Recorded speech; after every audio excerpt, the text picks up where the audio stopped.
മോണോലോവ ഞാൻ എൻ്റെ കാമുകിക്ക് വേണ്ടി, ഞാൻ പ്രേമത്തിലാണല്ലോ, അപ്പൊ എനിക്ക് ഇപ്പോഴാണ് പ്രേമൊക്കെ ഉണ്ടാവുന്നത്. അപ്പൊ ഞാൻ എൻ്റെ കാമുകിക്ക് വേണ്ടി എഴുതിയൊരു പാട്ടാണ്. അത്ര തന്നെ. എൻ്റെ കാമുകിനെ മോണോലോവ പോലെയുള്ള ഒരു അഗ്നിപർവ്വതമായിട്ട് എഴുതിയേക്കണാണ് അത് പാട്ട്. അത്ര തന്നെ. എൻ്റെ കാമുകിക്ക് കൊടുക്കുന്ന ഒരു ഗിഫ്റ്റ് മാത്രമാണ് അത്. അതാണ് മോണോലോവ. പിന്നെ വിപ്ലവ പാട്ടുകൾ ഇനിയും വരും, പ്രേമ പാട്ടുകളും ഉണ്ടാവും. അതിൻ്റെ ഇടയിൽ എല്ലാവരും പാട്ട് കേൾക്കുക. ഇന്നലെ പറഞ്ഞിരുന്നല്ലോ ലഹരി ഉപയോഗം തെറ്റാണെന്നുള്ളത്. അപ്പോൾ അത് തിരുത്താൻ ഞാൻ മദ്യപിക്കുകയും പുകവലിക്കുകയും ഒക്കെ ചെയ്യുന്ന ആളാണ്.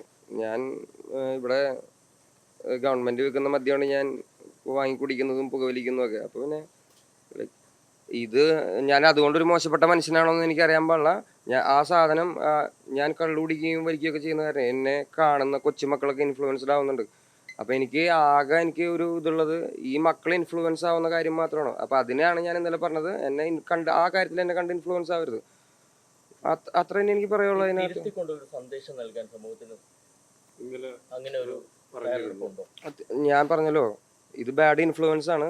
എന്നെ കണ്ട് ഇതാരും പഠിക്കരുത്. ഞാൻ പരമാവധി ശ്രമിക്കും എന്നെ തിരുത്താൻ. കള്ളുകൂടിയും പുകവലിയൊക്കെ നിർത്താൻ ഞാൻ ശ്രമിക്കട്ടെ. ഞാൻ ആ കാര്യം കൊണ്ട് ഞാൻ മോശപ്പെട്ട മനുഷ്യനാണോ എന്നുള്ളതൊക്കെ തീരുമാനിക്കേണ്ടത് നിങ്ങളാണ്, പൊതുസമൂഹമാണ്. കള്ളുകുടിക്കും പുകവലിക്കും കാരണം കൊണ്ട്. അപ്പോൾ നിങ്ങൾ ദയവ് ചെയ്ത് എൻ്റെ കൊച്ചുമക്കളെ, ഞാൻ പുകവലിക്കും കള്ളുകുടിക്കും ചെയ്യുന്നുണ്ട്, നിങ്ങളത് ഇൻഫ്ലുവൻസ് ആവാതിരിക്കുക. കേസിനെതിരെ വലിയ വിമർശനമാണ് ഇപ്പോൾ ഉയർന്നുകൊണ്ടിരിക്കുന്നത്. മന്ത്രി തന്നെ പരസ്യമായിട്ട് ഉദ്യോഗസ്ഥരെ തള്ളി പറയാണ്. അപ്പോൾ ഈ ഘട്ടത്തിൽ എങ്ങനെയാണ് ഇരട്ട നീതി എന്ന് പറയുന്ന സാധനം ഇന്ത്യയുടെ കണ്ടീഷൻ ചെയ്യപ്പെട്ട സമൂഹത്തിൽ 2000 വർഷങ്ങളായിട്ട് നിലനിൽക്കുന്ന ഒരു കാര്യമാണ്. അതിനെക്കുറിച്ച് പുതിയതായിട്ട് വേടനൊന്നും പറയാനൊന്നുമില്ല. ഇരട്ട നീതി നിങ്ങൾക്ക് എല്ലാവർക്കും മനസ്സിലാവുന്നുണ്ടല്ലോ. അത് ചോറൊക്കെ തിന്നുന്ന ആൾക്കാരല്ലേ. അപ്പോൾ നിങ്ങൾക്ക് എല്ലാവർക്കും മനസ്സിലാവും. അതിനെക്കുറിച്ച് വേറെ അധികം ഒന്നും പറയാനില്ല. മന്ത്രിയുടെ അഭിപ്രായത്തെക്കുറിച്ച് അഭിപ്രായം പറയാൻ ഞാൻ ഒരാളല്ല. ഞാനൊരു കലാകാരനാണ്. ഞാൻ എൻ്റെ കല ചെയ്യുന്നു, ആ കല നിങ്ങൾ കേൾക്കുന്നു, അത്രേ. മറ്റു പല കേസുകളും വെച്ച് നോക്കുമ്പോൾ ഒരു വേദന ഉണ്ടായിട്ടുണ്ട്. ഈ കേസിലെ നടപടികളിൽ വേദന ഉണ്ടായിട്ടുണ്ട്. നിങ്ങൾക്ക് വേദനിച്ചു എന്നെ അറസ്റ്റ് ചെയ്തപ്പോ? അത്രേ ഉള്ളൂ.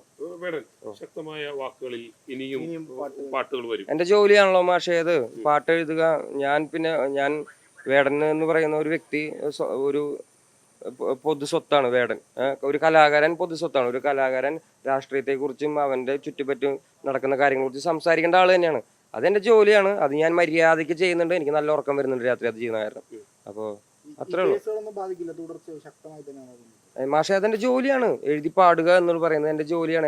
എന്റെ ജനങ്ങൾക്ക് വേണ്ടി സംസാരിക്കുക എന്ന് പറയുന്നത് എന്റെ ജോലിയാണ്. ആ ജോലി ഞാൻ വൃത്തിയിൽ ചെയ്തിരിക്കും മരിക്കുന്നത് വരെ.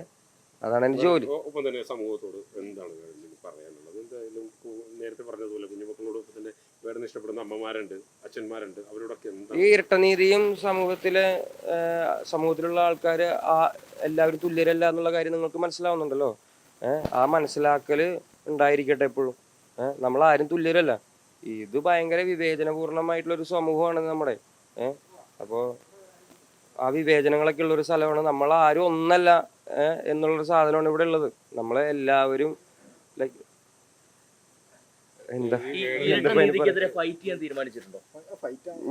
എന്റെ എഴുത്തും വായനയും പാട്ടുകളെല്ലാം തന്നെ അതിനു വേണ്ടിയുള്ള ഫൈറ്റുകളാണ്. അപ്പൊ അതിനെ കുറിച്ച് ഞാൻ അധികം ഒന്നും മിണ്ടേണ്ട ആവശ്യമില്ല. കൂടുതൽ ശക്തമായിട്ട് ഇനിയും വേദികളിൽ പ്രത്യക്ഷപ്പെടും. കൂടുതൽ ശക്തമായിട്ട് തന്നെ ജനങ്ങൾക്കിടയിൽ ഉണ്ടാവും. പക്ഷെ എന്റെ ജോലിയാണത്. അപ്പൊ എന്റെ ജോലി ഞാൻ കൃത്യമായി ചെയ്യുന്നുണ്ട് എന്നാണ് എന്റെ വിശ്വാസം.